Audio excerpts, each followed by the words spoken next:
Hello and welcome back to the new Watchers on the Wall. Last night was an absolute treat. House of the Dragon season 2 episode 1 dropped. And last night we did like an immediate reaction with our neighbors. If you haven't seen that on the channel, go check it out. Lots of fun stuff. You guys will enjoy it. But We still have more to add. yes, we've seen so many people talk about the blood and cheese scene and did it live up to the expectation. And we were a tad bit underwhelmed. We were incredibly impressed with the episode as a whole, 10 out of 10 basically.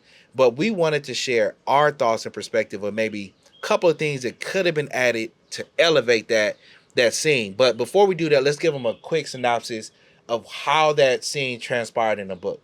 So in the book, Blood and Cheese, they're able to get into Helena's apartment. And in the book, Helena and Alicent are there.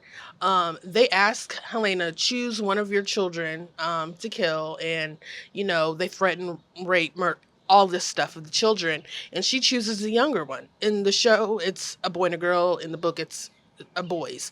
And she chooses the youngest son. And they kind of choose the older one and they decapitate him. It's very gory and bloody. Yeah. And what was different with that one, like you were just saying, in this one, Allison is not in the room. In the show, there's only 2 children in there and not 3. And in this one, there of course there was no I'm gonna rape your kid or anything like that. So, and we all know that they couldn't necessarily say those kind of things, but a lot of people are expecting a little bit more because for 2 years, that's all you've been talking about. Episode 1, it's going down, it's going down, it's going down. So we had a couple suggestions. And also, I think people are thinking, this is a show in a universe where we've burned children at the stake. So it's kind of like, and I understand that, but they didn't want to show the violence. That's interesting that you say that because they have gone there before. So it's kind of interesting that they pull back on this one. So what was one of your things that you think they could have did to change it? So one of the things I think they could have done to change it is that the children should have been fully awake. Yep. They should have been to add. Of course, don't show them decapitating the child and all this other stuff. But I think it would have added a little bit more of horror to the scene if they would have had the children be fully awake, and the reaction in Helena's character had to act off of the children's reactions to be, in responses. Right. So I think that would have added a lot more to it, but maybe they didn't do that because of time. Yeah, like I'm 100% with that because that was a simple thing that you could have did, and it wouldn't have required a whole lot of changing if you wanted to keep that same scene. Just have the kids like wake up in the middle of it, like, Mom, who are these guys in our room? What's going on? No, I don't. Just that could have really kind of heightened it. You could have seen the fear in the kid's face. I think that could have really like heightened the fear overall because all they showed us was kind of like her face.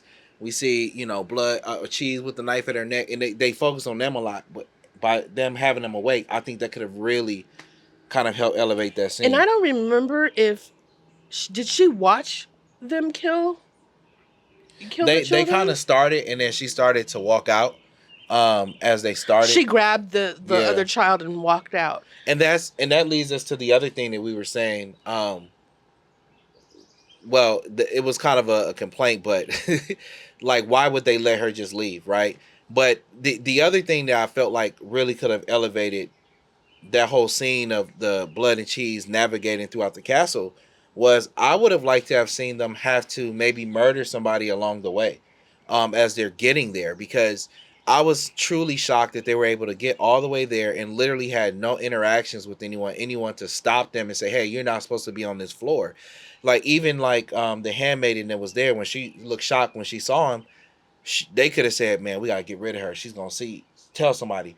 And that would have been a good chance. Or even like, why was there like no guards? You know what I'm saying? Not even the Kingsman, but like a guard or somebody walking the halls, or they would have had to have murdered somebody, or for us to see their true nature of what they're capable of before they go into the room, especially since they weren't going to show us them actually cutting the child, up or whatever.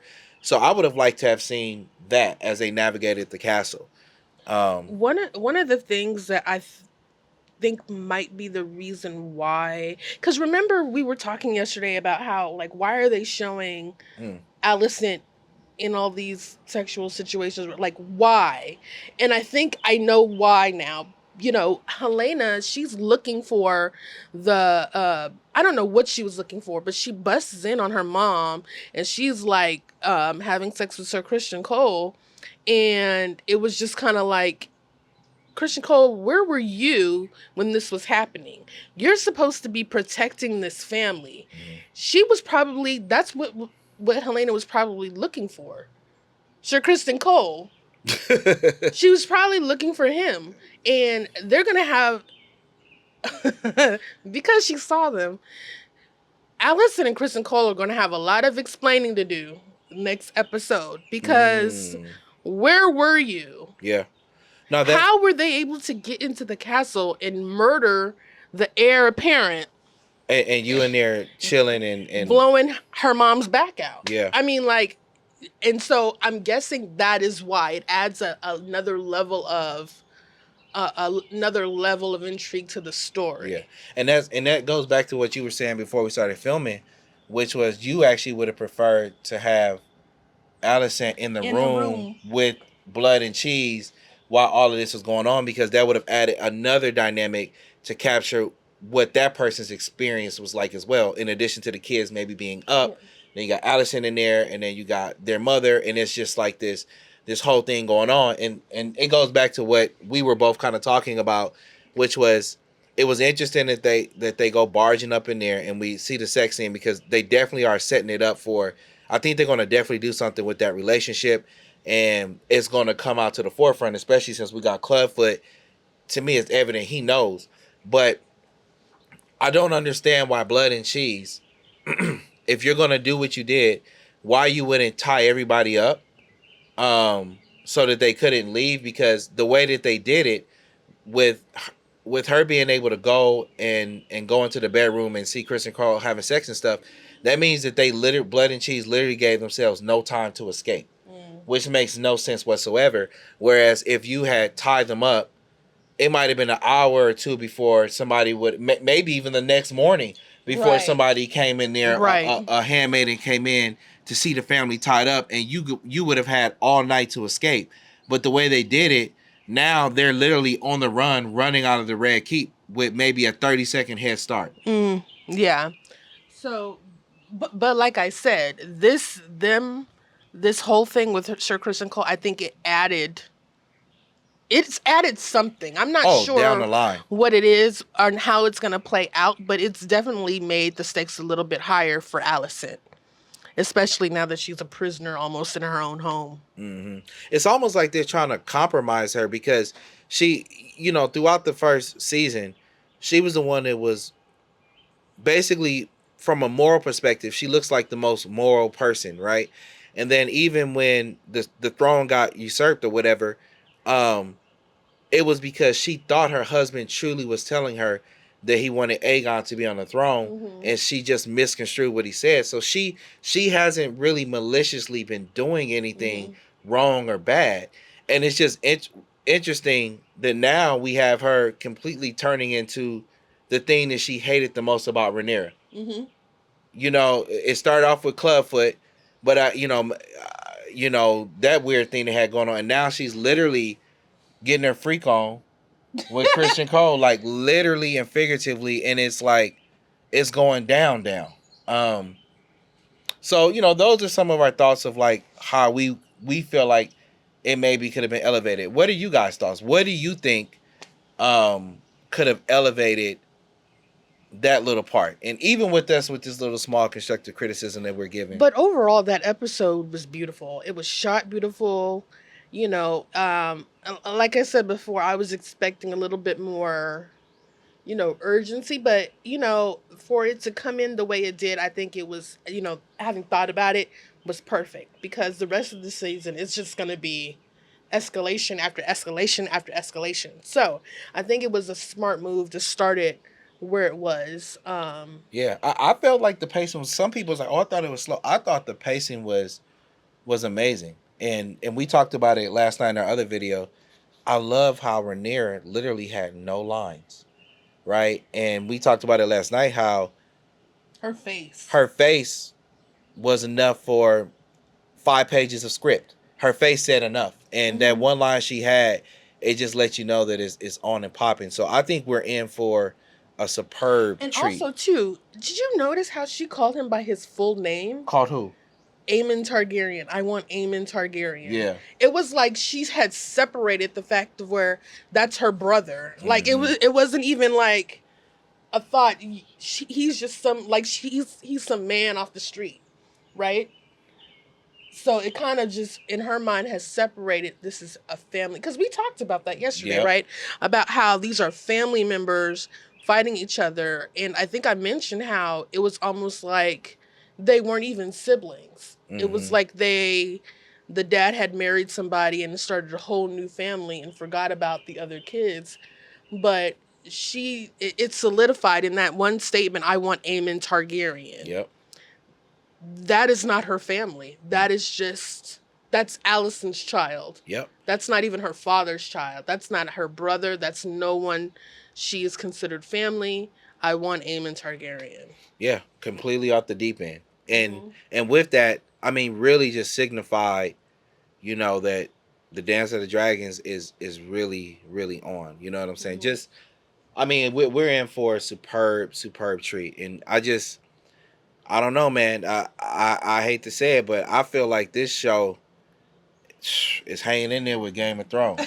and you laugh, and it's funny because I got you to think because for 10 years you was trying to get me to watch Game of Thrones.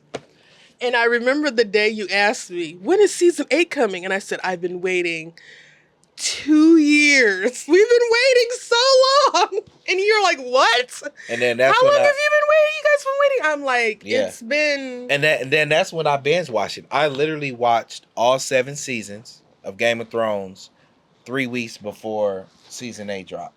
So I was able to. So that must have been a treat. And I'm watching you watch it, and I'm like, God, I wish I can get that old feeling back. And it's like I knew how you were feeling. And then also the excitement on top of like, you didn't have to wait 2 years. No. 3 years. You didn't have to wait.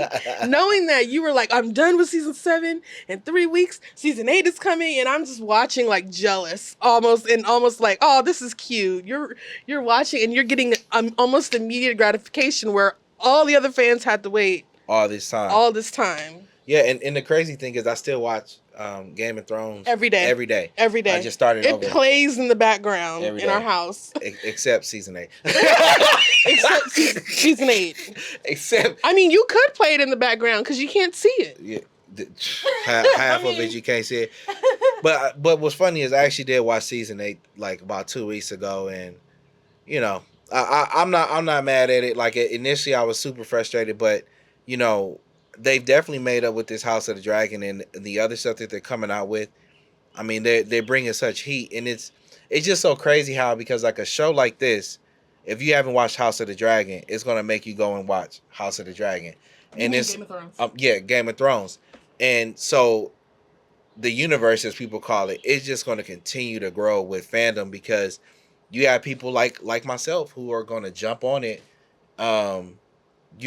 because they're like, even Derek, he was on our podcast last night. He hasn't watched any of Game of Thrones. And I was like, bro, if you are in love with House of the Dragon, you have no reason not to like Game of Thrones. And like I explained to him, there's like a million characters, and I tell him every single character, even the small ones, has an interesting story arc.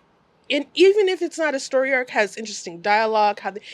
Every single character in that show is interesting to me. What show do you know where every single character, from the first name on the call sheet to the person in the background, it's like... And this, I didn't watch a lot of TV before, like House of the Dragon. And you're an intellectual. Not even just that, but part of the reason why I had the time too is it was the pandemic. So I had time to sit up and catch up on 7 seasons. And I didn't know that I liked shows with ensemble casts. I didn't know that. So now it's like, if I'm watching a show and it's kind of just one person, it doesn't interest me because I like shows like even From that we review on this channel. From almost has like an ensemble cast. I mean, you probably have what 4 or 5 main characters, and it kind of Right. it passes around to the different characters. So I'm just waiting to see what they're bringing, in future episodes, man. Y'all don't forget to subscribe, Like, like, subscribe if share, you and we like want to this. know what would you have done to fix this episode. And if you haven't, please check out our previous video that we uploaded last night, literally 30 minutes after the episode dropped. Yeah, it's great, guys. It's great. All right, peace. Bye.